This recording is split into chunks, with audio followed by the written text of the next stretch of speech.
Good morning, Adelaide. My name is Con and I am the Conversationalist, and you've figured out by now that my drink of choice is my latte.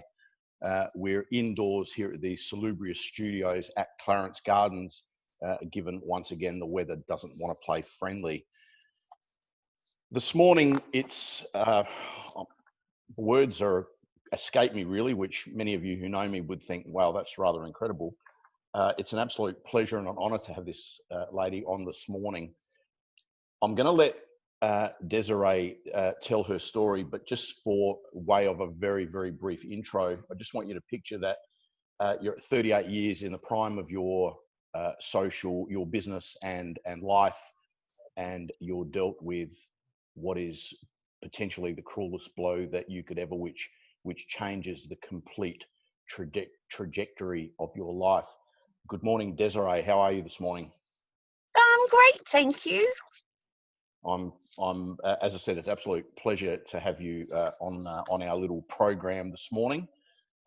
Desiree, I read your bio and I've had a look on your website, and so I've got a bit of background, but I'd like you to share with your viewers, with our viewers. So you're 38 years old. You were 38 years old. You've got a financial planning business which is going pretty well. You're featuring on major news programs for expert opinions and advice. You're writing in a major Sydney newspaper. Take it from there. Yeah, so everything was, exactly that. I honestly thought I was at the peak of, my life, and everything I wanted and I'd strive for had happened. And one night I happened to be doing my normal thing, which was making sure I had some workload finished for a client coming in the next day, and put the kids to bed and sat down, started typing away, and had a couple of glasses of red, because I'm always way more imaginative on a couple of glasses of red. And, before the night was sort of through, I thought, oh my goodness, I haven't actually eaten. So I still had the, proofreading to do. So I went and grabbed some pistachio nuts. And anyone who eats pistachio nuts has to know, you put them in your mouth, you suck the salt off, and then you crack them open. It's the only way you can eat them. So now there is a reason I'm telling you this. Yeah, I'm sure there is. Yeah, so the next morning I got up for my normal 6 a.m. 5K run, because, as I said, I was absolutely peak of health, and got into work, and my mouth had been really, really sore during the run, and I kind of had a feel around in there, and there was a lump. So as I got in, I said to my office manager, is there like a lump or an ulcer up in my top of my palate? And she said, yeah, there is. It's quite round. It's about 2 centimeters round, and there's a red dot in it. I was like, okay, well, there you go. That answers that question. And it was incredibly sore. So we happened to work, I should say, above some doctors. So the next day, it was still a little bit sore, not as bad as the first day. So I went down to the doctors and thought, maybe I should get someone to have a look at this. And anyway, unfortunately, for that initial appointment, it was diagnosed as an epiphyseal ulcer, and anyone in the medical profession that, if I've said that incorrectly, I'm sorry. And fundamentally, they sent me on my way. Said these ulcers are stress related. They can last up to 8 weeks, and you'll be all good. So off I went. And thought to myself, well, I'm a single mum with 3 kids. I run my own practice, very large financial planning practice. I'm starting up a second business. Yeah, I'm probably a little bit stressed. That's probably right. And about 3-4 days later, it wasn't hurting anymore, but it was just there. And so fast forward, the 8 weeks up, still there. And so I went back to the same said doctors and said, hey, it's still there. What should we do about it? And he sort of said, look, it's not an exact science. 8 weeks is not exact. And I said, yeah, come on, I'm kind of not happy with that. So he appeased me by giving me some blood tests. Now, blood tests came back all clear. And so he was going to send me on my way again, for which I said, yeah, still not very happy with that. So how about we go see someone who could give us a second opinion? So he sent me along to an oral surgeon. Fast forward, waiting periods and everything else to get into an oral surgeon. Oral surgeon has a look at it and says, you know what, it's probably an infected saliva gland. So how about we do a biopsy and, if it's anything sinister, we can take it out and off you go. Biopsy was arranged, and so fast forward, finished the biopsy, went home, got a phone call from the doctors 2 days later. We need you to come in quite urgently. Me being me, I sort of went, okay, so it's probably my mouth cancer. I'll get a bit of radiation, have a bit of chemo. I might get some time off work, which will be amazing. And, I'll beat it. And back I'll get to work and everything will be fine. So I walked in there knowing that would be cancer. As I walked down the hall, I noticed that the doctor had had a haircut. And strange things that you think, can I tell you, is I thought, oh, he wouldn't go get a haircut to give someone bad news. That's like just bad form. So, don't know why I thought that, but anyway. So go into his room. He's very, very nice and loving and very not clinical. And I thought, oh, this is not good. So he came back in the room and said, I'm just waiting for a report to come back. And then he sat down and he said, well, you know that we did do a biopsy. I said, yep, so it's cancer. So what do we do now? Where's the treatment? What's the plan? And he said, oh, it's not as easy as that. So again, fast forward, whole heap of tests, and the very next day I'm rushed in to see a maxillofacial surgeon. Sat across from him, for which he then told me that the treatment was going to be that they would remove a third of my upper jaw, half my palate. I would at best look like I had had a stroke, and at worst I'd be physically deformed. So again, I thought to myself, it's cool. You know what? All my friends who know me will still know me as me. I'll probably find it hard to make friends because I'll look physically deformed, but you know what? That's okay. I'll get through it.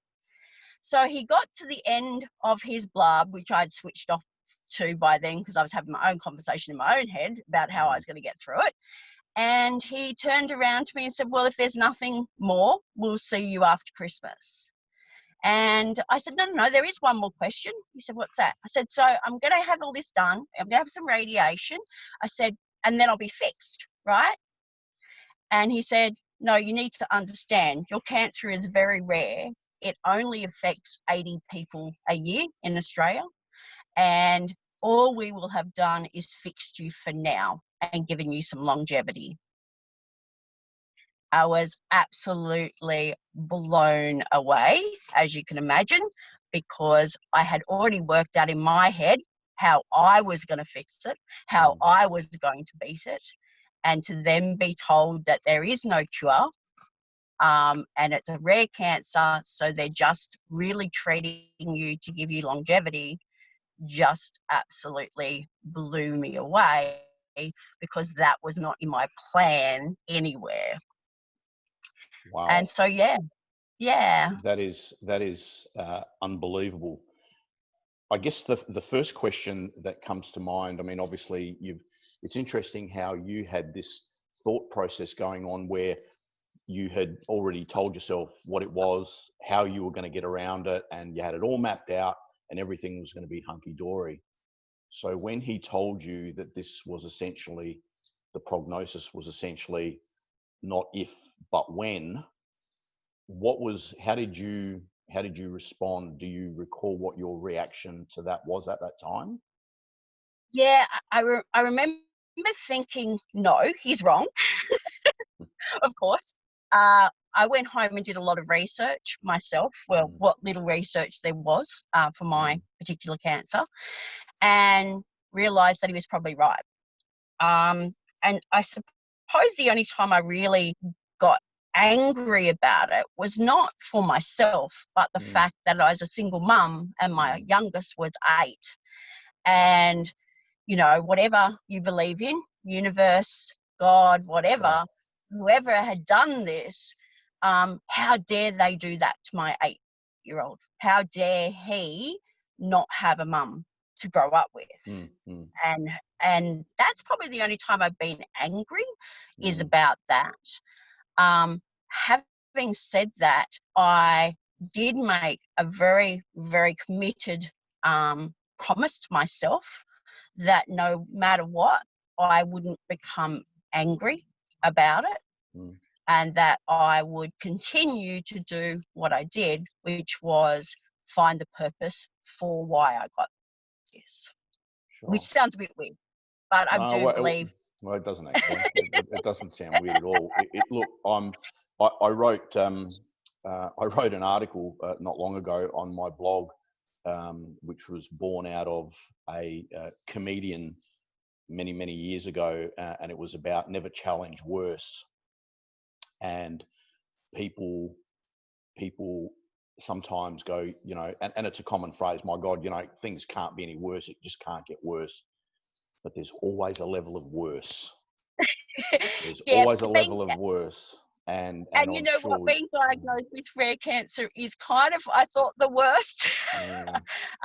Subsequently, I've had 56 operations in the last 10 years, plus, you know, many hyperbaric treatments and radiation treatments. So you're exactly right. Don't ever say this can't get any worse, because it probably will. So Desiree, tell me just again, with regards to your rare cancer, and you've mentioned that only 80 people in Australia are diagnosed with that particular cancer. Obviously, from what you've said, there's no known cure as such. Yeah. Is there, and I'm not trying to cast aspersions on the medical profession here. My question is, was there any suggestion, or did it go through your mind that had they diagnosed this sooner and you hadn't been sent off 8 weeks because they just thought it was an ulcer, and then waited for another few weeks and you didn't push the issue, is it potentially likely that the outcome may have been different had it been diagnosed earlier? Yeah, so in my particular cancers, so my cancer, if anyone ever wants to do a bit of research on it, is called adenoid cystic carcinoma. So basically it travels through the nervous system and comes out in any gland that excretes. In my case, it basically works in a situation where it's very slow growing. So a lot of people will be living with it for years and won't know that they have it.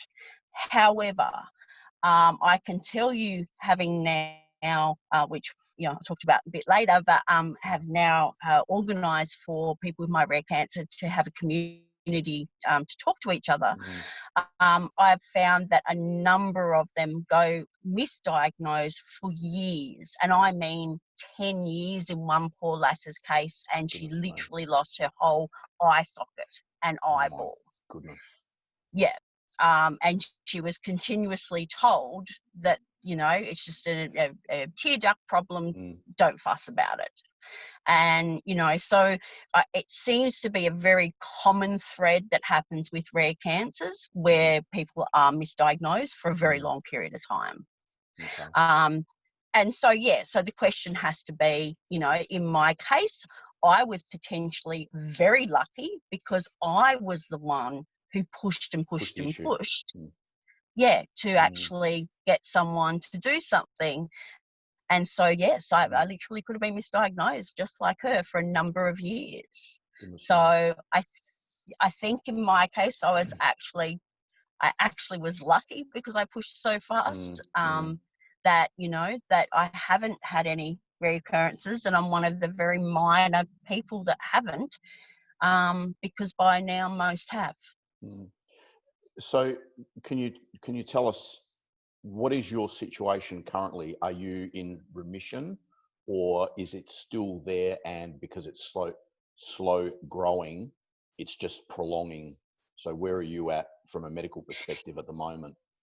Yeah, so we don't go into remission. So ironically, people will who have rare cancers will generally refer to themselves as warriors because they fight this every day rather than being survivors. Obviously, so we refer to ourselves as rare cancer warriors as a general rule. We get a no findings present, so an NFD on our system. So that's kind of good because it means that there's nothing obvious, there's no tumours growing, but it also means we don't actually have the technology to find the cancer. So in my case, as an example, my blood works will still come back as perfect. I recently had an MRI. Yeah, so a lot of people don't know that not all cancers show up in blood work. So mine doesn't. I've just recently had an MRI, and so at the moment there's no tumours present there. So because it goes through the nervous system, we just don't have the technology to actually find it. So I have no findings present at the moment. NFP, yeah, that's it. Yeah, no findings present. So that's how we refer. Yeah. Wow. Okay. So your situation, is it safe to describe it as good as you could hope for given the circumstances? Absolutely, absolutely, you know, and there's a lot of people who have not got to 10 years like myself. The other slight difference is, unlike normal cancers, like where you normally get to 5 years and you're like, woohoo, that's it, I'm done, you know. In our case, you actually have a 90% chance of getting to 5 years with no reoccurrences. It's after the 5 years that it gets, the stats get worse, you know. But yeah, like, so I'm very, as much as I've probably been through more as far as surgeries and treatments than most people, because I've had a lot of after effects from the treatments that have caused secondary issues. So I've had osteonecrosis of the jaw from the radiation, so I've actually lost some of my upper jaw because of the treatment that was given to me. So, you know, but compared to most people, I'm actually really, really lucky. And certainly I would suggest that your perspective on this, because from the first time that we spoke, I thought, how is this woman so happy with, given her circumstances? And it's fair to say that our attitude to situations plays a fairly significant part in our overall health, how we deal with things, and indeed the outcomes. Desiree, I want to touch on one thing that many people may not consider when they or somebody that they know is dealing with cancer in general, but more so with a rare cancer, is the financial aspect. And certainly, we live in a country that's got one of the best healthcare systems in the world. We have Medicare, there's private health, and having been on private health, we certainly grizzle and grumble about, that gap seems to be quite significant. You go to the doctor, you've paid all this money, for many, many years, and you've still got to pay this filthy gap. Yeah. I was reading in your on the information on your website, and what blew me away was not only the fact that you're $45,000 out of pocket, but you're $45,000 out of pocket, not only having had private health, but having had income protection as well, and you are still $45,000 out of pocket. Can you briefly explain how that happens? Yeah, so because I had income protection, one of the benefits of that is obviously my income only dropped by 75%, but then I have to still pay tax on top of that. I had my private health insurance as well, and as you know, there's always a gap there anyway. But what happens is because you actually don't qualify for a healthcare card because you have income protection, you still pay full dollar for everything. On top of that, a lot of rare cancer treatments and medication are not on PBS for our rare cancer. Now that sounds weird, I know, but I'll use the example that in a lot of occasions, our particular cancer will end up in the lungs. That's, that's the good given, about 80–90% of us. That's how it gets us. There's actually medication available for lung cancer and PBS actually subsidises that. But for my cancer, because there's not enough research, given that there's so few people who have actually been diagnosed with it, that same medication would actually cost us full price, even though it's treating the same thing. But there's no research base to say that our cancer would benefit from that medication because there's so few of us to do the research on. So for one group of cancer patients, it's subsidised, and for your group, it's not. So we've got the same drug that is basically two sets of rules. Yeah. And so, just frighten me and frighten our viewers. What sort of cost is attached to this medication per treatment?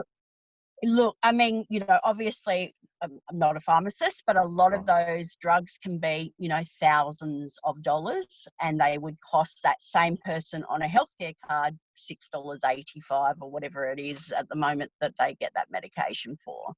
So we're talking $6.20 something compared to potentially and literally thousands of dollars. The same drug. Yeah. And the only reason is because there's not enough of you to do the testing to suggest that it has a specific benefit. Is that? That's correct. Am I getting that right? Yeah, that's correct. There's also a government scheme whereby if there's not adequate treatment here, you can apply for Medicare and a special scheme to actually seek that treatment overseas. But it has to be consistent that treatment would actually has a good chance of curing you or, treating the cancer. We will struggle to get that because we are still incurable. So a lot of that treatment may give us longevity or further longevity, but it doesn't actually cure us. So we actually will struggle to get the government to subsidise us going overseas to seek treatment. And your cancer is, as you said, there's 80, approximately 80 diagnosed within Australia a year. Yeah.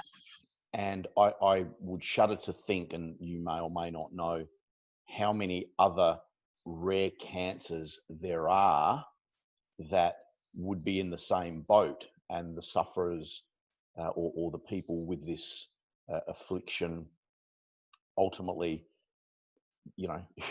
financially ruined, ridiculous pricing for medication that is PBS for others. How many other, do you know how many other, let's call it rare cancers there are? Yeah, so we say rare cancer or less common cancer because within a cancer group, so use breast cancer, which we all know about.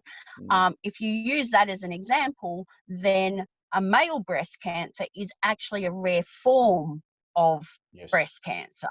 So we say that the stats are there for rare or less common cancers, and they are actually 2 in every 5 cancers that are diagnosed are considered a rare or less common cancer because they may be a tweak, like the male breast cancer might be slightly part of that group, but actually very rare within that group. As far as actual rare cancers are concerned, there is a list that's available currently that's got over 400 rare cancers on it that have been named.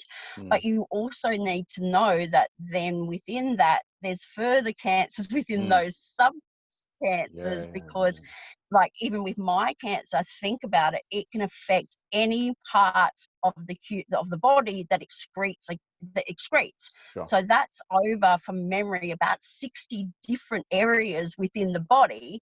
And then those areas, so it's more common for it to be in the mouth, like mine was, but it literally can be in the breast, but it's not breast cancer. It's this type of cancer. So it's kind of that confusion that goes, but because we're such a small group, and you know, I don't know how to explain this any way than just be cold about it. The day that you realize, after you've been diagnosed with rare cancer, that you kind of get to an accepting that we understand that there's going to be more treatment for more common cancers. So as an example, the first year after diagnosis, I raised $70,000 for Cancer Council. I did that with the hope that they would put that towards a support group for rare cancers. And when I spoke to them about how they plan to use that money, they said, you need to understand that that $70,000 can help so many more people than it can the few that would need our support for the rare cancers. Now, I know that sounds so cold, but it's true, you know. And so what you learn as part of your rare cancer is that you learn to say to people, you know what, we just hope that something is found in breast cancer or found in prostate cancer, so that then can be used for us. So and some sort of connection, some sort of link. Right. Yeah, and eventually, you know, most of us get to that stage that we understand it. I mean, it's sad, but it's true. Better to help, you know, 10,000 people a year than one. Sure. Yeah. Yeah. Look, everybody, you know, statistically, we know and certainly the older we get, there's a much higher probability that we are touched by cancer, whether it be a family, friend, loved one, or whatever. So everybody knows somebody, and certainly we've had our share within our family, and none of, certainly the two outcomes of my parents weren't good, but they were old, and that's not what I'm here to discuss. Desiree, I guess the other thing that's really important is, and the reason we're here is to, number one, your story is just mind-blowing, and if this doesn't put some of our viewers' lives in context and perspective, then I don't know what will. But more importantly, to raise awareness of number one, the rare cancers, number two, the enormous financial hardship that it generates, even for somebody that was as prepared and in a let's say a positive financial position that you were, but also to raise awareness of your charity and your organization. So can you tell us a little bit about that, please? Yeah, so go back to what I said about raising the money for Cancer Council. So the biggest thing that I found is everything you know or think you know about cancer is completely different when it's rare cancer. So my cancer, as I said, travels through the nervous system. So when I rang Cancer Council to be put into a support group, they rightfully put me in a support group for people with rare cancer, with cancers in the head and neck. But of course, all their treatment options were completely different to mine. All their survival levels were completely different to mine. All their, you know, everything was complete. So I didn't fit. And if anything, I lost more hope because I knew I didn't fit. So after, you know, this all happened, I reached out through Facebook and through Yahoo, and I found other people with my rare cancer in other countries. So that was great. At least I started founding a group. And then I thought to myself, well, why don't we have that in Australia? And then beyond that, I thought, well, go back to what I said before. Why not have it in Australia? Well, it's only going to help 80 people a year, and there's usually only about 1,200 of us living with it at any one time. And so therefore, how many people can we really help by having something like that? So I thought, well, hang on, by stats, all rare cancers in Australia would be going through similar things to us. And so why not start something up whereby when someone gets diagnosed with a rare cancer, they can at the very least be put in contact with someone else who's been diagnosed with rare cancer. And if we're lucky and we build that community large enough, then maybe they even might find someone with their own rare cancer. So I decided that bugger it, if this was not my purpose in life, then nothing would be. So I reached out to a whole bunch of people that I'd known, in my industry, and, who obviously were devastated when they found out that I was diagnosed with cancer. And I do what I normally do is I threaten them that, or I look for the sympathy vote, whichever it could work. I told the ones that, that I knew the sympathy vote would work. I said, I've got cancer and I really need you to help me start this charity. And, it needs to be my legacy and I might not be here to see it through. And if they cried, then I said, excellent. So you'll be on the board. And if they didn't cry, I threatened to haunt them after I died. And they came on board. So thus, we started a charity that is called Without a Ribbon. And the reason it's called Without a Ribbon is because it's rare cancers that don't get the diagnosis, or don't get the awareness, I should say, of a ribbon, like pink ribbon and blue ribbon and white ribbon. We know what all those are. So we have started a charity called Without a Ribbon, which is for anyone who's diagnosed with rare cancer. The point to the charity is that we are not large enough to get funding, obviously, from governments. We're not large enough to be sexy enough for corporate sponsorship. So we really just we raise our money through sponsorship and donations from you, for the mum and dads of this world. And with that money, we use that to build a community so that when someone gets diagnosed with rare cancer, they become part of our community. And as I said, we can put them in contact with people with rare cancers, and hopefully with people with their own rare cancer. We also provide them with a portal that actually has a lot of information about their own cancer. So the problem with rare cancer is there's so much information that's incorrect, that's old, that is only relevant to different countries, all of those things. So we try to build them a little portal that's all about their cancer and options that would be available for treatment, or doctors that might be dealing with it, other charities that might be able to help them out financially, government organisations. So they actually feel like someone cares and that someone's there to support them, because the biggest thing that gets lost when you get diagnosed with a rare cancer is the hope that everyone else gets when they have a more common cancer.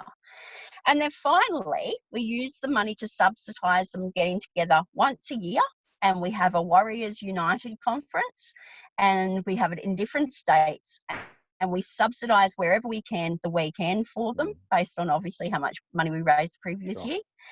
And the only way I can explain this to people is, imagine being told somewhere in the world you have in Australia you have an identical twin, and so you yourself, that's all you know. So you don't know their name, you don't know anything, and then suddenly you find the stepbrother or the stepsister of that twin, at a meeting one day. And then a year later, the twin turns up at that meeting. That's the only way I can explain emotionally what it's like to meet someone who's also going through a rare cancer journey, and then to meet someone who's going through your rare cancer journey. Wow. And so that's what we do, is we bring them together and we give them a community that they wouldn't otherwise have. Desiree,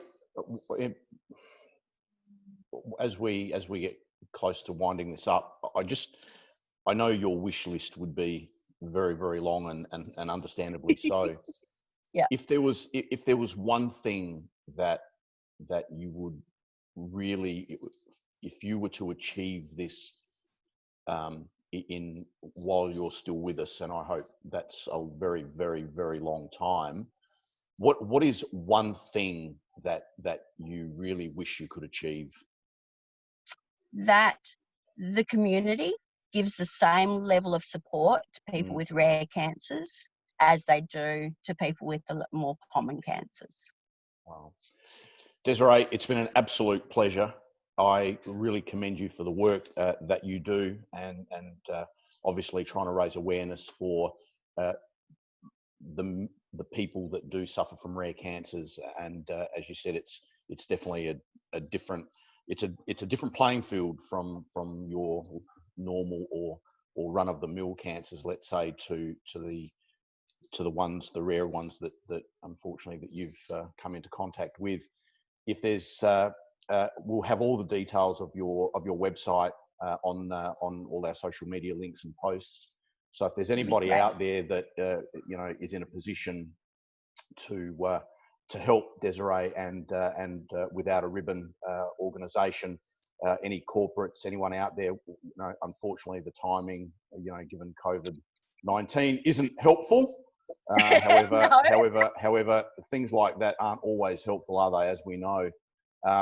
So if there's somebody out there that wants to get in touch with Desiree, wants more information, and if there's somebody out there that unfortunately does have a loved one or is looking for some support around rare cancer, please get in touch with Desiree. Again, Desiree, I wish you all the best, and we certainly will have another chat in the very near future. As I said, if you can support this charity, please do. It's definitely very, very unique and creates an enormous benefit to the community of these people. Desiree, thank you very much. My name is Con. Thank you for your time. No, absolutely my pleasure. My name is Con. I am the Conversationalist. Stay safe, stay positive, and most importantly, stay connected. Bye for now.